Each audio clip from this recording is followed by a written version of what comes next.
welcome students, welcome to my YouTube channel English Language by Zinda Science. Students, आज हम करेंगे future indefinite tense. देखिए students, future indefinite tense क्या होता है. पहले हमने ये फ्यूचर जो इंडेफिनिट टेंस का जो पॉजिटिव सेंटेंसेस किए थे उनमें हमने देख लिया था कि फ्यूचर का मतलब होता है मुस्तकबिल, इंडेफिनिट का मतलब होता है जो पक्का नहीं होता.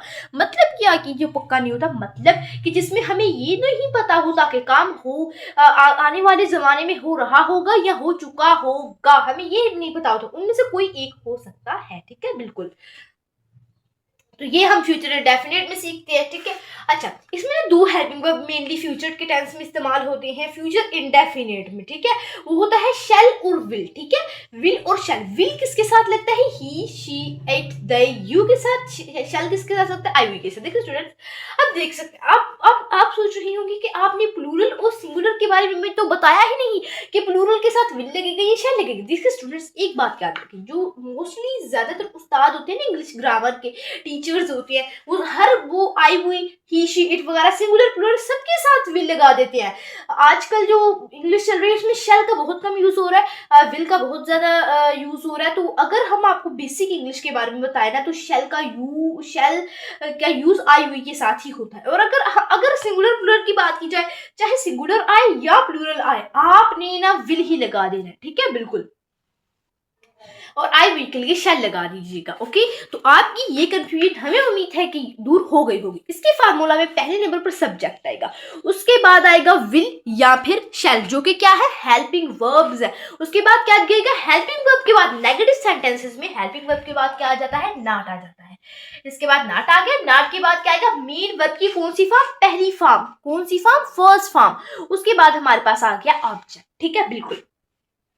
देखिए स्टूडेंट्स, इंग्लिश की जो बेसिक फार्मूला होता है ना, पहले नंबर पर पता है क्या होता है? जो सारे टेंसेस होते हैं 12 टेंसेस, उनमें बस चेंजिंग पता है किस चीज की होती है? हेल्पिंग वर्ब्स की होती है. बाकी सब वही होता है. देखिए पहले नंबर पर काम करने वाले होता है, उसके बाद हम लगाते हैं हेल्पिंग वर्ब. उसके बाद अगर नेगेटिव सेंटेंस हो तो नॉट लगाते हैं, वरना नहीं लगाते. ठीक है, उसके बाद वर्ब, मेन वर्ब जो बुनियादी वर्ब है उसकी फॉर्म चेंज होती है. ठीक है, एक तो फॉर्म चेंज होती है, देखिए हमेशा. और उसके बाद ऑब्जेक्ट. देखिए स्टूडेंट्स, अगर आप सोचें, अगर आप अपना दिमाग लगाएं पूरे के पूरे टेंसेस में जो एक दो चीजें चेंज होती हैं, वो होता है एक तो हेल्पिंग वर्ब चेंज होता है, उसमें एक होता है मेन वर्ब, यानी कि बुनियादी वर्ब जो होता है ना वो चेंज होता है, या तो क्या होता है? हेल्पिंग वर्ब चेंज होता है, बस. और कुछ नहीं चेंज होता, और सबका सब वही का वही लगा रहता है. ठीक है, बिल्कुल स्टूडेंट्स. तो देखिए स्टूडेंट्स, इंग्लिश ग्रामर जो है इसमें टेंसेस बने ही इसी वजह से.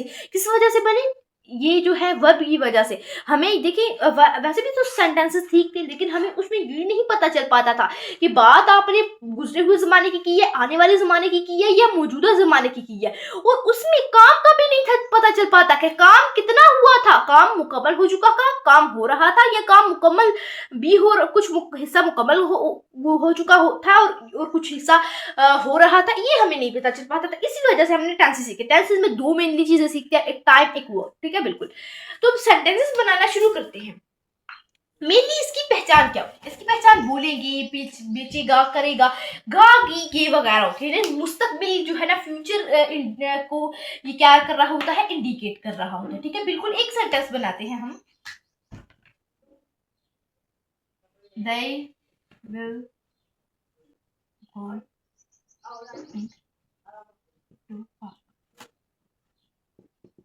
अच्छा, ये जो है ना, ये फ्यूचर का ही. अब आपने हमें ये बताना है कि ये फ्यूचर की कौन से का है. फ्यूचर इंडेफिनिट है, फ्यूचर कॉन्टिन्यूस है, फ्यूचर परफेक्ट है, या फ्यूचर परफेक्ट कॉन्टिन्यूस. इसको पहचानने का तरीका देखिए स्टूडेंट्स, बहुत सारे ऐसे इंग्लिश जो है आपके पेपर्स में आते हैं कि आपको सिर्फ सेंटेंस दिया होगा, तो उर्दू में तो आप फिर पता ही नहीं आपको चल पाएगा. ये तरीका भी आपका पहचानने का आना चाहिए. ठीक है, बिल्कुल.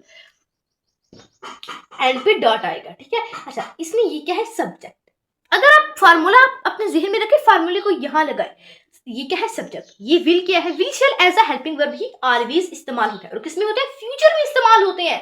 तो बिल्कुल एक बात का तो हमें यहां से पता चल गया कि ये जो पूरा सेंटेंस है, चाहे इंडेफिनिट हो, परफेक्ट हो, कॉन्टिन्यूअस या परफेक्ट कॉन्टिन्यूअस है तो फ्यूचर का ही है. एक बात पता चल गई. अब अब ये तो हेल्पिंग वर्ब है, उसके बाद क्या आएगा, मेन वर्ब आएगा। मेन वर्ब टू पार्ट क्या हो गया, ऑब्जेक्ट हो गया। अब मेन वर्ब में भी चेंजिंग आती है बच्चों। अगर होगा ना फ्यूचर का इंडेफिनिट, वहां गो ही आएगा, यानी फर्स्ट फॉर्म ही आएगी। लेकिन यहाँ फर्स्ट फॉर्म के साथ आईएनजी है, तो फर्स्ट फॉर्म के साथ आईएनजी कब आता है, कंटिन्यू में। तो एक बात हमें पता चल गई कि कंटिन्यू। लेकिन अभी भी एक कंफ्यूजन है, ऐसा भी तो हो सकता है कि ये परफेक्ट कंटिन्यू हो। चलिए देख लेते हैं। परफेक्ट कंटिन्यू होगा तो सिंस या फार तो लगेगा ही, और टाइम भी बताया जा रहा है। यहाँ कोई टाइम नहीं बताया जा रहा।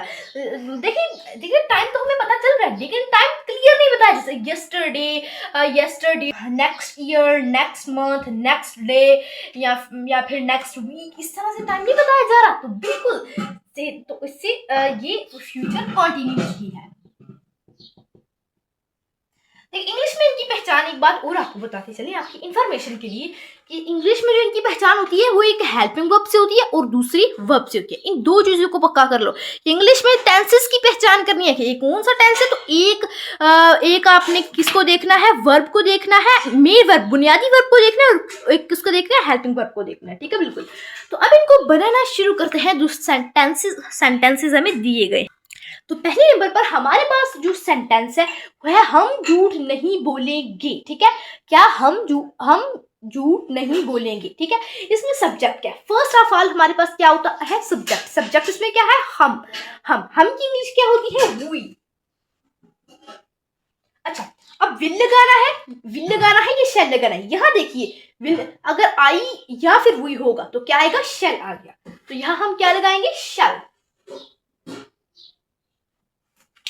उसके बाद विल या शैल तो हो गया, नेगेटिव सेंटेंसेस है ना, तो उसके बाद क्या आ जाएगा, हेल्पिंग वर्ब के बाद नॉट आ जाएगा। ठीक है, इसके बाद क्या आ गया हमारे पास, नॉट। ठीक है, उसके बाद हमारे पास आ जाता है फार्मूला में मेन वर्ब, बुनियादी वर्ब। बुनियादी काम क्या, बोलेंगे। बोलने की इंग्लिश क्या होती है, स्पीक की कौन सी फॉर्म लगाएंगे, फर्स्ट फॉर्म लगाएंगे।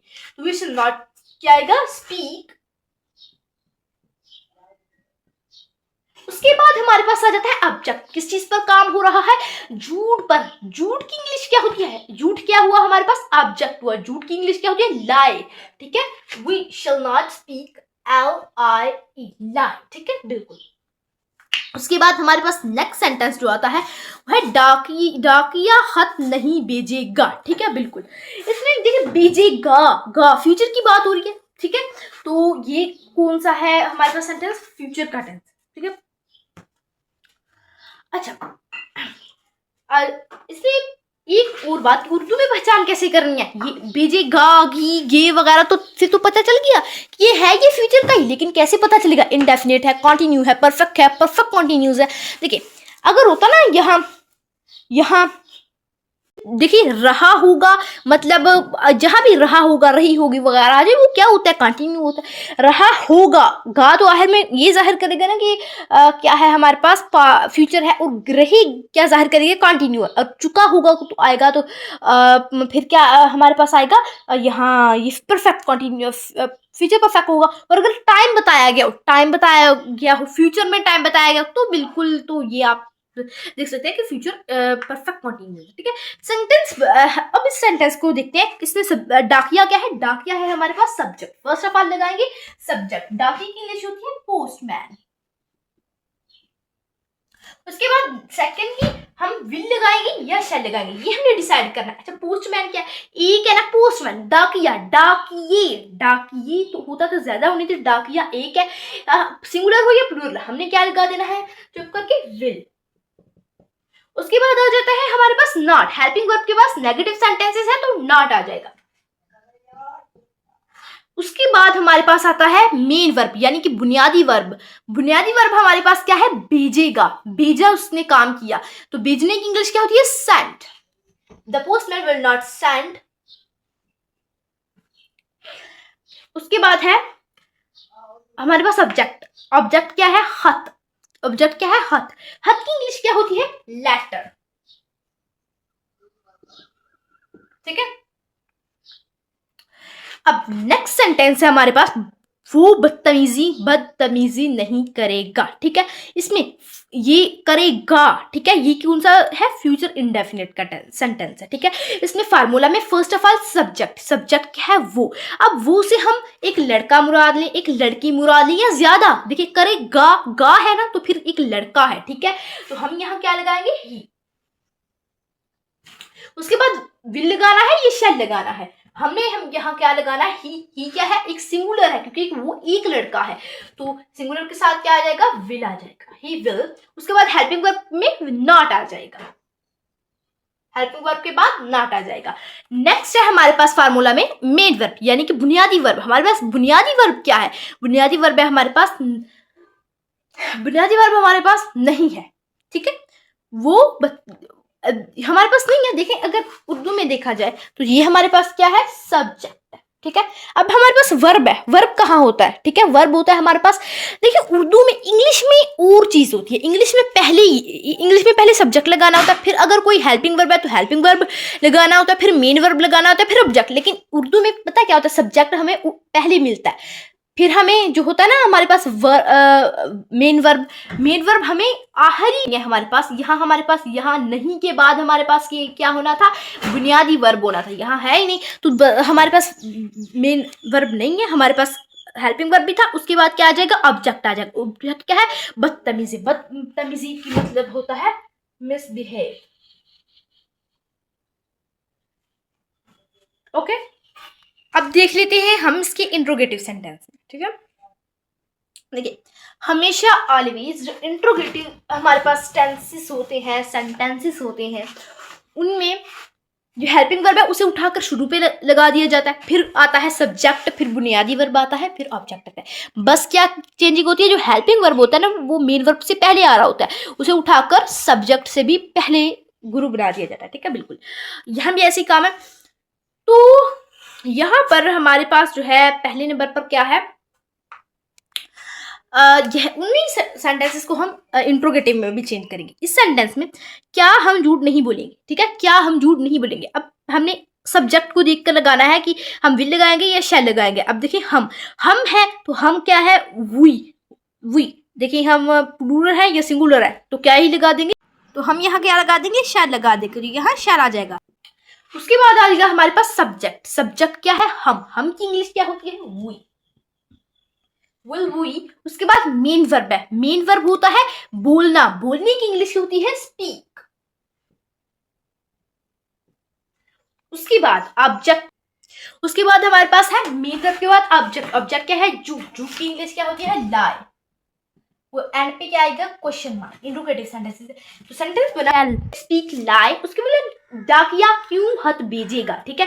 अगर क्या होता, क्या की इंग्लिश होती है व्हाट, क्या की हम इंग्लिश नहीं करते, लेकिन क्यों कब कहाँ आ जाए तो हम उसकी पहले इंग्लिश करते हैं, तो क्यों की इंग्लिश क्या होती है, व्हाई। उसके बाद ये WH वर्ड्स है इनकी इंग्लिश की, उसके बाद विल लगाएंगे या शिल लगाएंगे, डाकिया एक है सिंगुलर है तो उसके लिए क्या ही इस्तेमाल कर लेंगे, विल, ठीक है।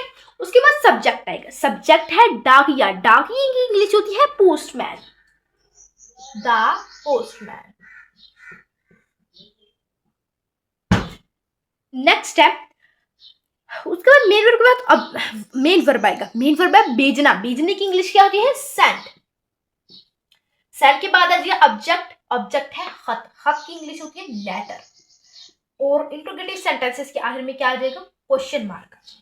नेक्स्ट है क्या वो बदतमीजी करेगा, उसमें सब पहले क्या लगाना है, हेल्पिंग वर्ब लगाना है, विल लगाना है या शैल लगाना है। वो एक लड़का है तो एक सिंगुलर है तो उसके लिए क्या ही लगा देंगे, विल। उसके बाद सब्जेक्ट वो एक क्या है, लड़का है, लड़की के लिए क्या इस्तेमाल होता है, ही, ठीक है। नेक्स्ट आएगा हमारे पास मेन वर्ब नहीं है, यहाँ क्या है, ऑब्जेक्ट क्या है, बदतमीजी, मिसबिहेव, और एंड पे क्या आ जाता है, क्वेश्चन मार्क। सो स्टूडेंट्स हमें उम्मीद है कि फ्यूचर इंडेफिनिट के नेगेटिव और इंट्रोगेटिव सेंटेंसेस की अच्छे से समझ आ गई होगी। अगर आपको कोई भी कंफ्यूजन है तो आप कमेंट बॉक्स में आकर जरूर पूछ सकते हैं। तो आज के लिए इतना ही, मिलते हैं नेक्स्ट वीडियो में जिसमें हम क्या करेंगे, प्रेजेंट कंटिन्यूअस टेंस करेंगे। तो तब तक के लिए हाफिज़, thanks for watching and don't forget to subscribe our channel for more English language and interesting videos.